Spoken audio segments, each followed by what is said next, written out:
आमीन, हालेलुया। परमेश्वर की स्तुति हो, परमेश्वर की प्रशंसा हो, क्योंकि परमेश्वर महान है। आज का जो मेरा विषय है वो है रिपेंट एंड फॉरगिव। हिंदी में इस प्रकार से बोलते हैं, पश्चाताप करो और क्षमा करो।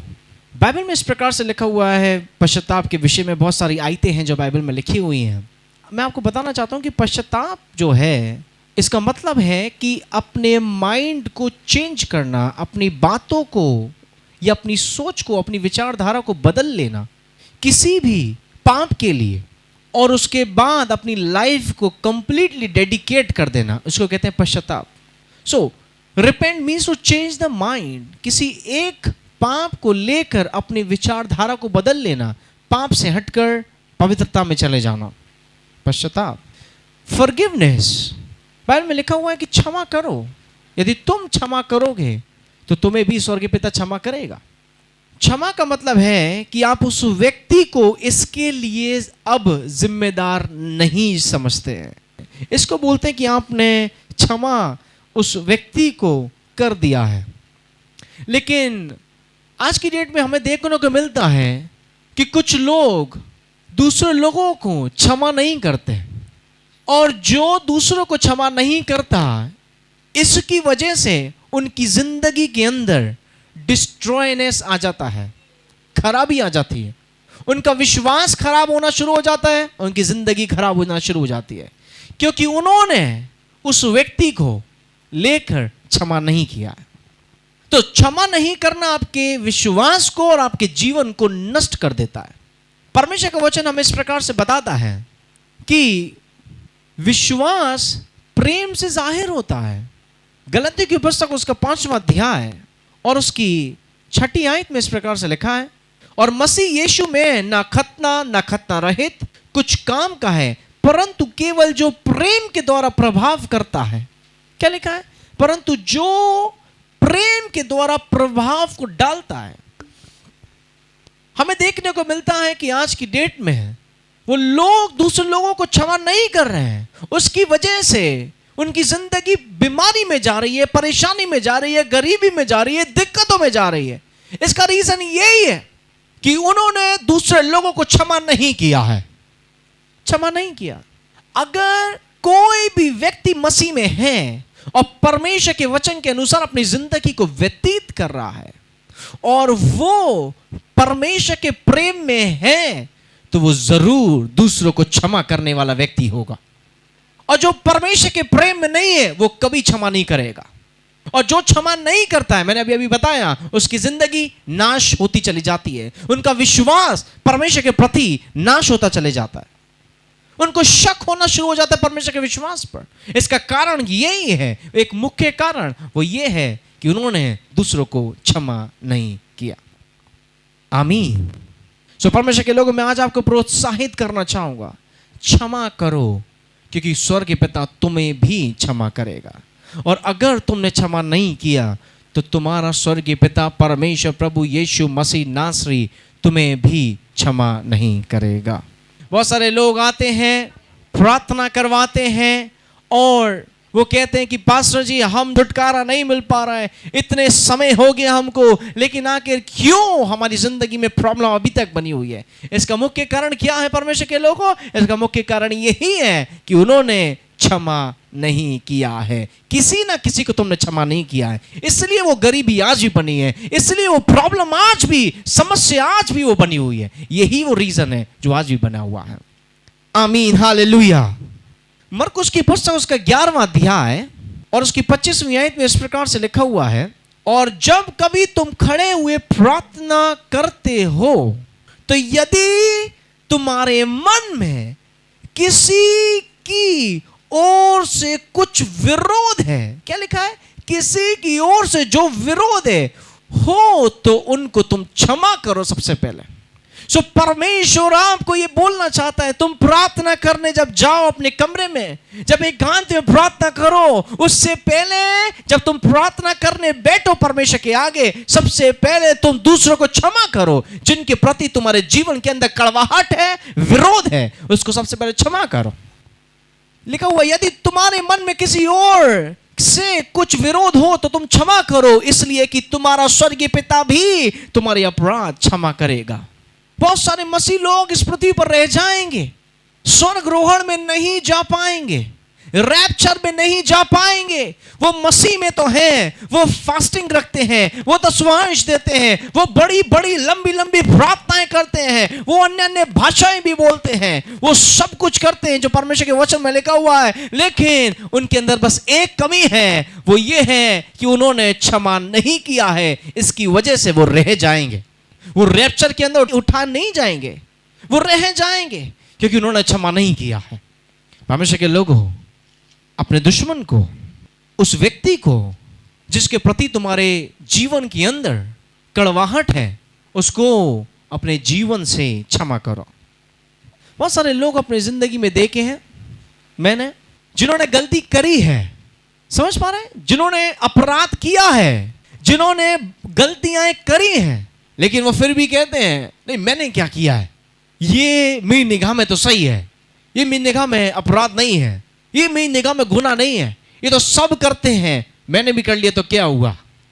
तो कुछ लोग ऐसे अपने अपराध को, अपने पाप को स्वीकार करना नहीं चाहते, और जब अपराध स्वीकार किया नहीं जाता है तो क्षमा पूरी रीति से नहीं होती है। ये ध्यान रख लीजिएगा। अगर तुम उस व्यक्ति को जिसके प्रति तुम्हारे जीवन के अंदर कड़वाहट है, जो तुम अपने जीवन के अंदर उस व्यक्ति को दुश्मन समझते हो बहुत बड़ा, अगर तुम उस व्यक्ति को क्षमा नहीं करोगे तो तुम्हारी प्रार्थनाएं स्वर्ग तक नहीं पहुंच पाएंगी, वो रुक जाएंगी, तुम्हारी आशीषें भी रुक जाएंगी। मैं अभी वचन से दिखवाऊंगा, एक आयत है, अभी आपको निकलवाऊंगा। तुम्हारी बरकतें रुक जाएंगी अगर तुमने उन लोगों को क्षमा नहीं किया तो। ये ध्यान रखिएगा, तुम वो मनुष्य हो परमेश्वर के चुने हुए जो कि शांति के राजकुमार के बेटे और बेटियां हो। जब तुम शांति के राजा के बेटे और बेटियां हो तो तुम्हारे अंदर वो शांति है, वो शांति बनी रहनी चाहिए, और इसी प्रकार से वो शांति दिखाई भी देनी चाहिए। और जब शांति होती है ना लोगों के अंदर, तो उसके जीवन के अंदर प्रेम भी होता है, वो दिखाई देना चाहिए प्रेम, ताकि तुम दूसरों को क्षमा कर सको।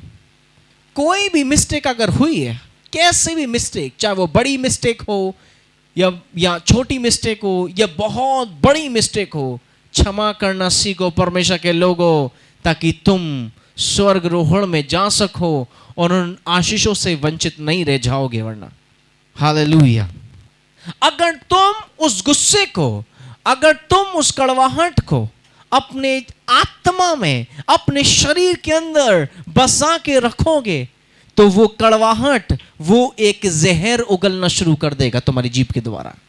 वो कड़वाहट का मतलब ये है कि तुमने शैतान के लिए रास्ते को खोल दिया है, दरवाजे को खोल दिया है, ताकि वो भारी रूप से तुम्हारे जीवन के अंदर काम कर सके।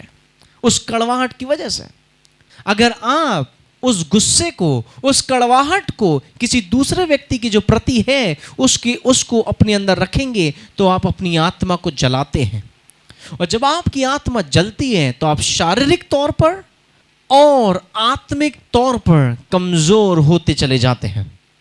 उस समय आपका माइंड काम नहीं करता है।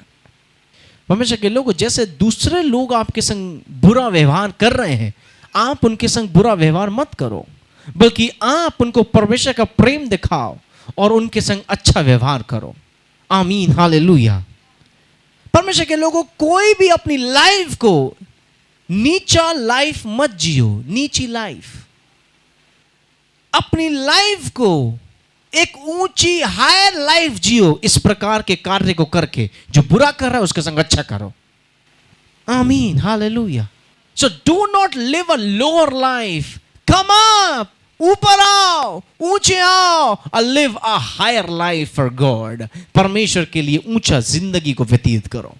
आमीन, हालेलुया। परमेश्वर के लोगों, ध्यान समझ लीजिएगा, forgiveness is very very important. क्षमा करना बहुत ज्यादा महत्वपूर्ण है। अगर आप क्षमा नहीं करेंगे तो बहुत बड़ी परेशानी में आप पड़ जाएंगे, बहुत बड़ी परेशानी में आप पड़ जाएंगे। इफिसियों की पुस्तक में इस प्रकार से लिखा है, उसका 5वां अध्याय और उसकी पहली और दूसरी आयत में इस प्रकार से लिखा है, इसलिए प्रिय बालकों की नाई परमेश्वर के सदृश बनो और प्रेम में चलो। अगर मैं इंग्लिश भाषा की बाइबल में इस प्रकार से पढ़ूं तो वहां पर लिखा हुआ है, the book of Ephesians chapter 5 and verse 1 and 2, इस प्रकार से वहां पर लिखा है एफिशियंस में, Therefore be the imitators of God as dear children and walk in love। वहां पर एक शब्द दे रखा है इंग्लिश भाषा में, Ephesians 5:1, imitators of God। imitators का मतलब ये होता है copy God, follow God, watch God. अगर आपको किसी को कॉपी करना है, फॉलो करना है, तो यीशु को कॉपी करना, उस गॉड को कॉपी करना, क्योंकि परमेश्वर, वो गॉड, वो जीसस, वो यीशु हमको क्षमा करता है हमारे पापों के लिए। तो अब क्या तुम्हारा फर्ज नहीं बनता कि तुम भी क्षमा करो अपने दुश्मनों को, उन लोगों को जिनके प्रति तुम्हारे जीवन के अंदर आज भी कड़वाहट भरी हुई है।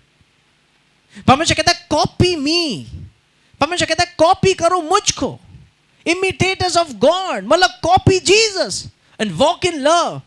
हमें फॉलो करना यीशु को, कॉपी करना यीशु को और यीशु के प्रेम को, जैसे कि यीशु मसीह इस पृथ्वी पर रहा और उसने दिखाया कि किस प्रकार से क्षमा करना है। हालेलुया। अगर आप क्षमा नहीं करते हैं तो उसका तात्पर्य, इसका मतलब यह है कि आप ज्योति में नहीं चल रहे हैं। परमेश्वर का वचन इस प्रकार से बोलता है, परमेश्वर ने सबसे पहले बोला कि मैं जगत की ज्योति हूं, फिर परमेश्वर प्रभु यीशु मसीह ने बोला कि तुम जगत की ज्योति हो। और अगर तुम क्षमा नहीं करते हो अपने उन व्यक्तियों को जिनके प्रति तुम्हारे जीवन में कड़वाहट है, इसका मतलब कि तुम ज्योति में नहीं चल रहे हो। अगर तुम क्षमा करते हो, इसका मतलब है कि तुम उस व्यक्ति को उस बात के लिए स्वतंत्र करते हो, आजाद करते हो। और अगर आप क्षमा नहीं करते हो तो इसका मतलब यह है कि आपकी फेलोशिप, आपकी संगति परमेश्वर के साथ नहीं है। क्योंकि फेलोशिप जिसकी होती है परमेश्वर के साथ, वो प्रेम में चलता है, और जिसकी फेलोशिप नहीं है वो क्षमा कभी नहीं करेगा, और जिसकी फेलोशिप है वो जरूर क्षमा करेगा। मत्ती की पुस्तक में इस प्रकार से लिखा है, उसका 6वां अध्याय और उसकी 15वीं आयत, यदि तुम मनुष्य के अपराध क्षमा नहीं करोगे तो तुम्हारा पिता भी तुम्हारे अपराध क्षमा नहीं करेगा। परमेश्वर के लोगों, आज का मेरा विषय यही है कि क्षमा करो। बहन बहन में नहीं पटती आजकल, भाई भाई में नहीं पट रही है, या कुछ बात हो जाए आपके दोस्तों के साथ या आपके किसी खानदान के व्यक्ति के साथ, उस व्यक्ति के संग ऐसी दुश्मनी बना लेते हो, अब तो उसको नाश कर डालना है। अगर तुमने उस व्यक्ति के प्रति एक भी कदम उठाया, ये ध्यान रखना कि तुम परमेश्वर की फेलोशिप में नहीं हो, उसकी संगति में नहीं हो। और अगर तुमने क्षमा नहीं किया तो तुम स्वर्गरोहण में भी नहीं जाओगे और तुम्हारे ऊपर आशीषें भी खुदा की नहीं आ पाएंगे। इसका मतलब परमेश्वर कदम नहीं रोक रहा आपके, आपके कदमों को कौन रोक रहे हैं? आशीषों से आप खुद रोक रहे हो। उन्नति में जाने से कौन रोक रहा है? आप खुद रोक रहे हो। अपने आप को खुद रोक रहे हो, क्योंकि आप क्षमा नहीं करना चाहते। हमेशा ऐसे कठोर लोगों से बोलना चाहता है कि मैं भी तुम्हें एक दिन क्षमा नहीं करूंगा जब तुम मेरे पास आओगे तो। आमीन, हालेलुया। निकालिएगा मेरे संग मत्ती की पुस्तक, उसका 5वां अध्याय और उसकी 44वीं आयत, 44 और 45 हम लोग पढ़ेंगे। हिंदी में मैं पहले पढ़ रहा हूं। परंतु मैं तुमसे यह कहता हूं कि अपने बैरियों से प्रेम रखो। क्या लिखा है? किन से प्रेम रखो? अपने बैरियों से प्रेम रखो और अपने सताने वालों के लिए प्रार्थना करो, जिससे तुम अपने स्वर्गीय पिता की संतान ठहरोगे। तो जब तुम क्षमा करोगे, जब भी तुम परमेश्वर की संतान भी कहलाओगे। फिर तुम कितनी भी आराधना कर लो, कितने भी जोर जोर से गाना गा लो, कितने भी जोर जोर से प्रचार कर लो और कितना भी कुछ कर लो परमेश्वर के लिए, परमेश्वर कहेगा तुम मेरी संतान हो ही नहीं, मैं तुम्हें जानता ही नहीं कि तुम हो कौन, मैं तुमको नहीं जानता, परमेश्वर कहेगा। हालेलुया। और लिखा हुआ है, तो तुम परमेश्वर की संतान ठहरोगे, क्योंकि वे भलों और बुरे दोनों पर अपना सूर्य उदय करता है और धर्मियों और अधर्मियों दोनों पर मेघ बरसाता है। परमेश्वर के लोगों, बहुत सारे लोग, कुछ लोग आप लोगों ने भी इस प्रकार से देखे होंगे, वो इस प्रकार से कहते हैं अगर वो उस प्रोग्राम में आ रहा है तो मैं उस प्रोग्राम में नहीं आऊंगा। अब देखो लोगों की सोच देखो, अगर वो उस प्रोग्राम में आ रहा है तो मैं उस प्रोग्राम में नहीं आऊंगा, क्योंकि मैं उसकी शक्ल तक नहीं देखना चाहता हूं, क्योंकि इसने मेरे संग ऐसा किया है। अब वो अपने आप को मसीह बोलते हैं, जोर जोर से प्रचार करते हैं, आत्माओं को जीतते हैं, वो सारे काम वो कर रहे हैं, लेकिन वो उनके शब्दों से वो निकलती है वो ईर्ष्या की भावना, जलन की भावना। बाइबल में लिखा हुआ है कि तुम किसी आत्मिक व्यक्ति को समझना चाहते हो तो तुम उसको समझ जाओगे कि वो आत्मिक है कि नहीं है। गलतियों की पुस्तक में लिखा हुआ उसके फलों से तुम पहचान लोगे। आमीन, हालेलुया। तुम उसके फल से तुम पहचान लोगे, उसके फलों से पहचान लोगे। परमेश्वर के लोगों, सो ऐसा होने की आवश्यकता नहीं है। अपने आप को बदलो, अपने आप को इस ईर्ष्या की भावना से हटाओ, वरना तुम खोखले हो जाओगे, वरना तुम अकेले पड़ जाओगे। प्रेम करो जैसे तुम्हारा स्वर्गीय पिता प्रेम करता है। Hallelujah, hallelujah. परमेश्वर के लोग, कुछ लोग आप लोगों ने देखे भी होंगे, इस प्रकार से भी देखे होंगे, शादियों में बहुत अक्सर इस प्रकार से हो जाता है। कोई कोई व्यक्ति जो है शादी में कुछ भी प्रॉब्लम को क्रिएट कर देता है, तो वो बोलता है अरे हम अब इसको नहीं छोड़ेंगे, हम भी ऐसे करेंगे। परमेश्वर के लोग, ऐसा करने की आवश्यकता नहीं है। ये उसकी विचारधारा है। अगर उसने आपकी शादी में कुछ प्रॉब्लम को क्रिएट करा है, तो परमेश्वर के लोगों, उसको तुम फॉरगिव करो, उसको तुम क्षमा करो, उसको तुम माफ करो। जब तुम ऐसा माफ करते हो तो तुम उन्नति में अपने आप जाते हो, और तुम माफ नहीं करते हो तो तुम खुद अपने पैरों पे कुल्हाड़ी मारते हो, तुम अपने आप को खुद रोकते हो। शैतान इसमें कुछ नहीं करता। अगर आप अपने आप को वचनों से भर लोगे तो कोई तुम्हारी आशीषों को नहीं रोक पाएगा। अगर आप अपने आप को परमेश्वर के वचनों से भर लोगे और उसके अनुसार, परमेश्वर के वचन के अनुसार तुम अपने आप को चलाओगे। क्या आप लोगों को समझ में आ रहा है कि नहीं आ रहा है? शादियों में अक्सर देखने को मिलता ही है, हेलो इसने ऐसा किया, अरे आने तो दो, कोई बात नहीं, इस बार हमारी शादी, उनकी भी शादी आएगी, अभी रुको तो सही, हम भी ऐसे ही करेंगे। परमेश्वर के लोगों, क्षमा कर दो, क्षमा कर दो।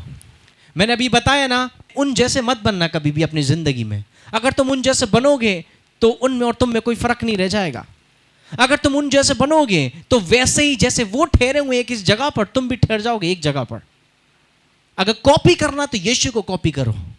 उसने माफ किया, उसने बोला कि प्रेम के अनुसार अपने जीवन को व्यतीत करो। सबसे भला मनुष्य वो है जो प्रेम के अनुसार अपनी जिंदगी को व्यतीत करता है, प्रेम के अनुसार। आमीन, हालेलुया। मेरे पास बहुत सारे एग्जाम्पल्स हैं। तीसरा उदाहरण इस प्रकार से मैं आपको बताना चाहूँगा। बहुत सारे लोग जो जवान लोग होते हैं, यंगस्टर्स जो होते हैं, वो स्कूलिंग डेज में, कॉलेज डेज में प्यार में पड़ जाते हैं और बोलते हैं कि हमको तो शादी करनी है, उसी से करेंगे। अब पता लगता है कि उस लड़की ने धोखा दे दिया या उस लड़के ने धोखा दे दिया, और फिर उसको श्राप देना शुरू कर देते हैं। मैं तुझको श्राप देता हूं कि तू भी ये हो जाएगी, तू भी ये हो जाएगा। हो सकता है कि परमेश्वर ने तुम्हारे लिए उसको नहीं रखा है। जो कुछ भी होता है वो भले के लिए होता है। समझ पाने की नहीं, क्योंकि तुमने गलत समय पे गलत डिसीजन लिया, इसलिए ये तुम्हारे संग ऐसा हुआ। समझ पा रहे? इसलिए तुम्हारे संग इस प्रकार से हुआ। और जब वो दोबारा से आपको वो व्यक्ति मिलती है, ये मिलता है, कहते हैं मैं इसको क्षमा नहीं करूंगा कि ये मुझे धोखा दे के गई थी या गया था, ये धोखा दे के गई थी, ये धोखा दे के गया था। होता है भैया ऐसा। जवानों से मिलो तो बहुत नई नई कहानियां सुनने को मिलती है उनके मुंह के द्वारा कि मैं उस लड़की को क्षमा नहीं करूंगा, मैं उस लड़के को क्षमा नहीं करूंगा।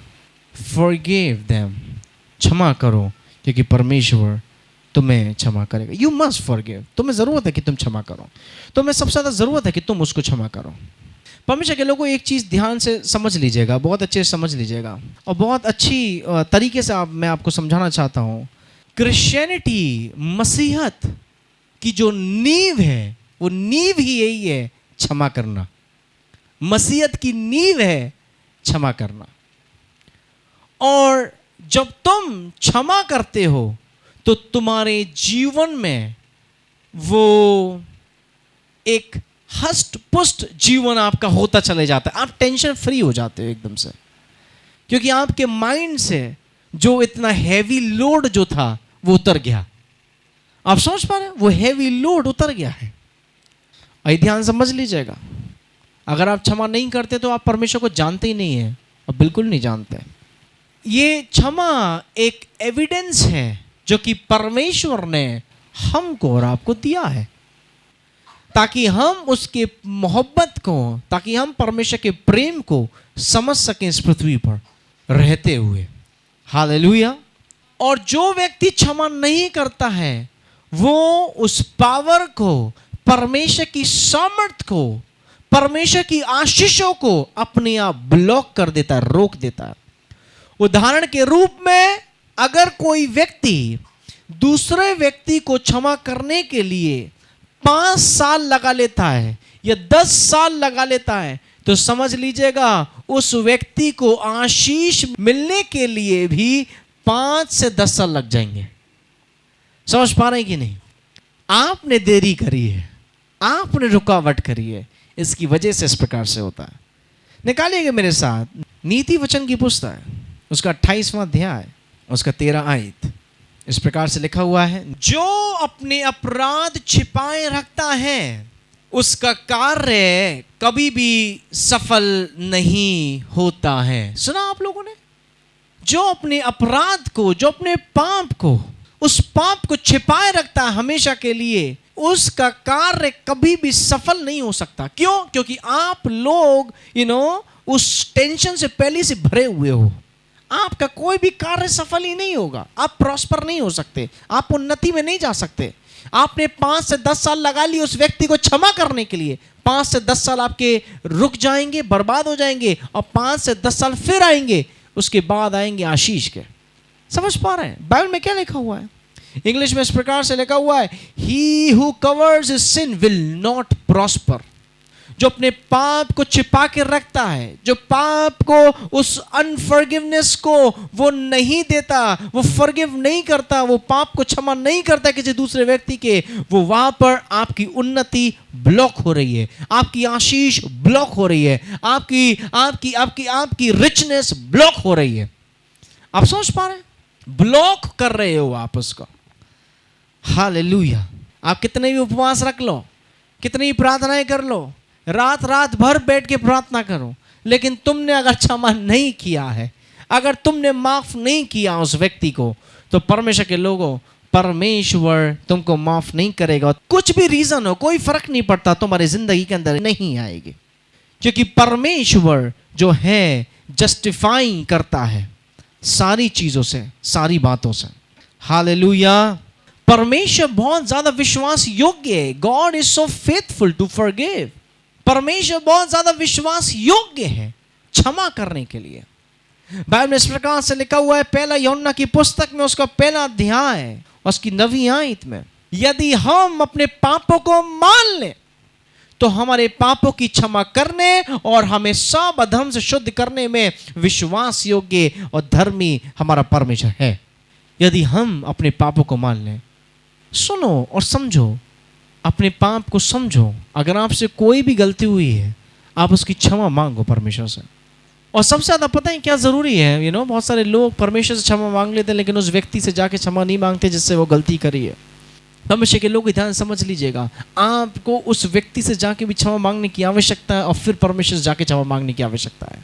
एक बार पास्टर बेनी हीन के बारे में एक दूसरे पास्टर ने बहुत गलत बोल दिया, और वो उस दिन से वो पास्टर जो है बेहद भयंकर तरीके से, तो एक दिन वो प्रार्थना करा था, परमेश्वर मेरे संग ऐसा क्यों हो रहा है? तो उसको बोला कि तूने मेरे दास के विषय में बोला है, तूने मेरे दास के विषय में गलत बातों को बोला दूसरे लोगों के सामने, इसलिए ये तेरे जीवन के ऊपर कष्ट आया। उसने वो दूसरा संडे जब लगता, वो सबसे पहले वो गया पास्टर के पास, उसने बोला सभा के सामने, उसने बोला कि मैं आपसे क्षमा मांगना चाहता हूँ, मैंने आपके विषय में, आपके लिए इस व्यक्ति से इतना बुरा बोला था जब से मेरी जिंदगी में प्रॉब्लम आ गई है। पास्टर ने उसको क्षमा किया। जब पास्टर ने उसको क्षमा किया जिसके विरोध में उसने बोला था, तो परमेश्वर ने भी उसको क्षमा कर दिया। समझ पा रहे हो? परमेश्वर ने भी उसको क्षमा कर दिया। तो जब हम किसी के विरोध में, जब हम उस बातों को करते हैं, तो समझ लो परमेश्वर के लोगों, परमेश्वर ने वो सुना है, परमेश्वर ने वो सुना है। अब जरूरत यह है कि आप उसको, उस बातों को समझें, उस परमेश्वर के प्रकाशन को समझें जो खुदा ने आपके लिए रखा हुआ है। अपने हाथों को उठाएं, परमेश्वर देख रहा है। किसी के प्रति जलन की भावना या ईर्ष्या की भावना अगर है, हाथ, परमेश्वर जानता है। अगर तुम सच बोलोगे तो परमेश्वर जानता है। अगर है तो हाथों को उठाएं। अगर है तो मैं चाहता हूं कि आप लोग अपने लिए प्रार्थना करें और बोलें, परमेश्वर मुझे तू क्षमा कर, और मैं उस व्यक्ति को क्षमा करता हूं यीशु के नाम से। अपने जीवन के अंदर से उस बोझ को निकालो, क्योंकि ये बोझ तुम्हें स्वर्ग रोहण में जाने नहीं देगा। ये बोझ तुम्हें ऊपर जाने नहीं देगा। ये बोझ तुम्हें रोक देगा स्वर्ग में जाने से। ये छोटा सा बोझ, तुम प्रार्थनाएं करते हो, तुम उपवास करते हो, तुम दशमांश देते हो, तुम दान देते हो, तुम बड़ी बड़ी प्रार्थनाएं, सब कुछ काम कर रहे हो खुदा के लिए जो खुदा ने तुम्हें बोला है करने को, लेकिन फिर भी तुम रह जाओगे, स्वर्ग नहीं जा पाओगे। क्योंकि आज भी तुम्हारे उस मन के अंदर, उस हृदय के अंदर, तुम्हारे मन में किसी दूसरे व्यक्ति के प्रति आज भी वो बातें चल रही हैं। आज भी तुम उस व्यक्ति से जल रहे हो, कपटी के समान उससे दूर हो रहे हो। परमेश्वर के लोगों, वो तुम्हारे संग कितना भी दुर्व्यवहार क्यों ना करे, वो कितना भी तुम्हारे विरोध में क्यों ना जाए, वो कितना भी तुम्हें नीचा क्यों ना दिखाए, लेकिन परमेश्वर के लोगों, तुम उसको फिर भी माफ करो, तुम उसको फिर भी क्षमा करो। Let the God work. परमेश्वर को काम करने दो, पवित्र आत्मा को काम करने दो। दिल से आज उस व्यक्ति को क्षमा कर दो यीशु के नाम से। अपनी अपनी प्रार्थना स्वयं करें, अपनी अपनी प्रार्थना स्वयं करें। हृदय से क्षमा करें उस व्यक्ति को, हृदय से क्षमा करें, क्योंकि परमेश्वर आपको तैयार कर रहा है, हम सबको तैयार कर रहा है कि परमेश्वर क्षमा करे। आप क्षमा करो उस व्यक्ति को, आप क्षमा करो उस व्यक्ति को, आप क्षमा करो, दिल से क्षमा करो कि प्रभु मैं उस व्यक्ति को क्षमा करती हूँ, मैं करता हूँ यीशु के नाम से, यीशु के नाम से। प्रभु मैं दिल से क्षमा करता हूँ, मैं दिल से क्षमा करता हूँ प्रभु, मैं दिल से क्षमा करता हूँ। और क्षमा करने के बाद उस व्यक्ति के विषय में दोबारा बिल्कुल भी मत सोचना नकारात्मक। क्षमा कर दो उस व्यक्ति को दिल से। जब तुम क्षमा कर दोगे तो स्वर्ग में जाने के लिए तुम तैयार हो चुके हो, तुम स्वर्ग में जाने के लिए तैयार हो चुके हो। जब तुम अपने दुश्मन को, जब तुम अपने बैरियों को जब तुम क्षमा कर देते हो, तुम स्वर्ग में जाने के लिए तैयार हो चुके हो। Thank you Lord Jesus, hallelujah. प्रभु प्रार्थना को उत्तर दें in Jesus name. Thank you Lord Jesus, hallelujah. हम अपने दुश्मनों को, अपने बैरियों को दिल से क्षमा करते हैं प्रभु, in the name of Jesus. Yeshu नासरी के महान नाम से सबको प्रभु जिसके प्रति कड़वाहट है, सबको दिल से क्षमा करते हैं यीशु के